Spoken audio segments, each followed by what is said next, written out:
What's up, guys? Matt here coming at you with a quick look at this Globact Ackerman angle brass kit. Okay, this is like 38 bucks on Amazon. This is for the TRX4M, and really the cool thing about it is these sort of C hubs here have slits in them, which will allow us to kind of roll the C hub itself and get a little angle, which is going to allow us to roll the axle up where we need it to kind of clear the drive shaft on a lot of custom builds.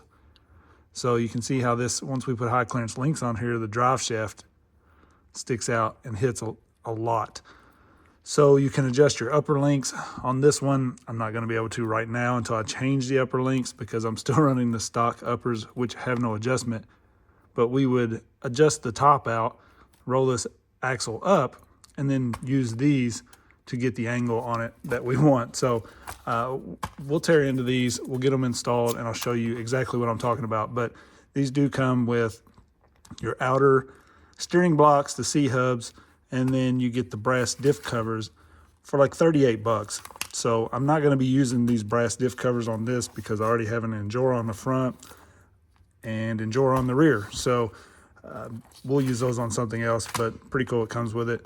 I would like to see maybe just this offered by itself, you know, for a little cheaper. So maybe that will be an option, but let's tear this open. We'll check it out.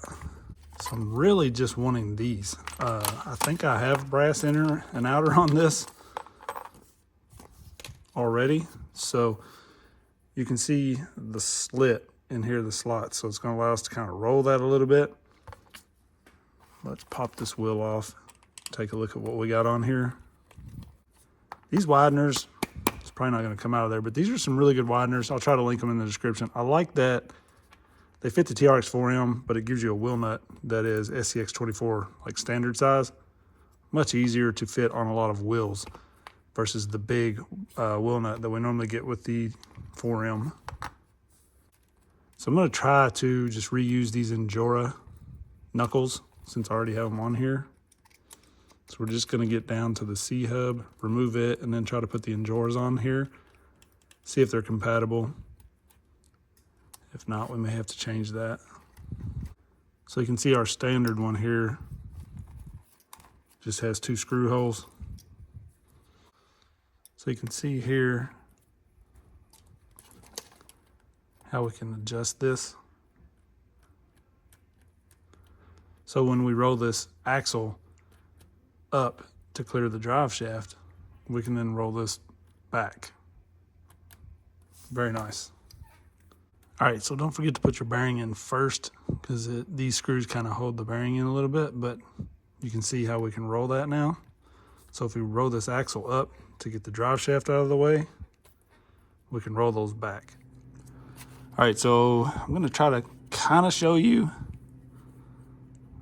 the difference here. It's rolled back a little bit. It's not a huge difference. If I can hold that halfway level from the bottom, from kind of the center of the screw there. I don't know if you can even see that very well.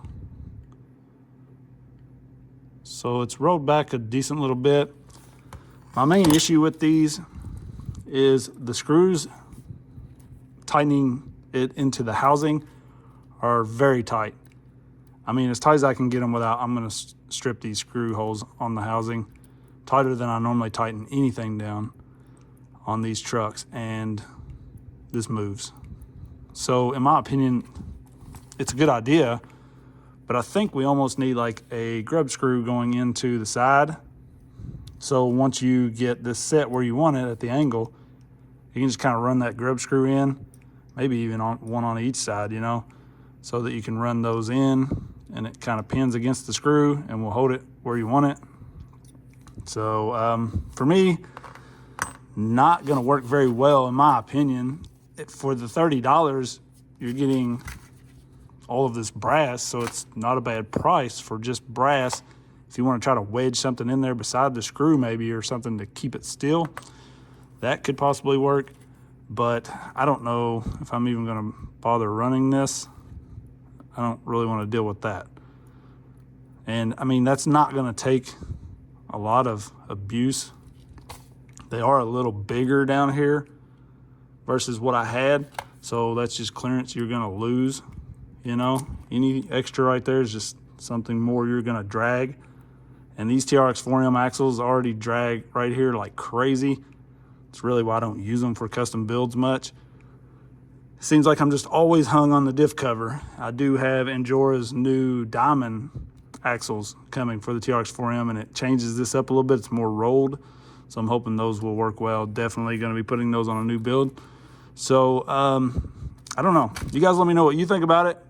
For the bulkiness of it and the fact that it's not really going to stay tight, I think I'm just going to take this back off. So kind of a bummer, but it happens. At least you guys know, maybe you will save your money, or maybe you know a fix. So let me know what you think, and I appreciate you guys watching.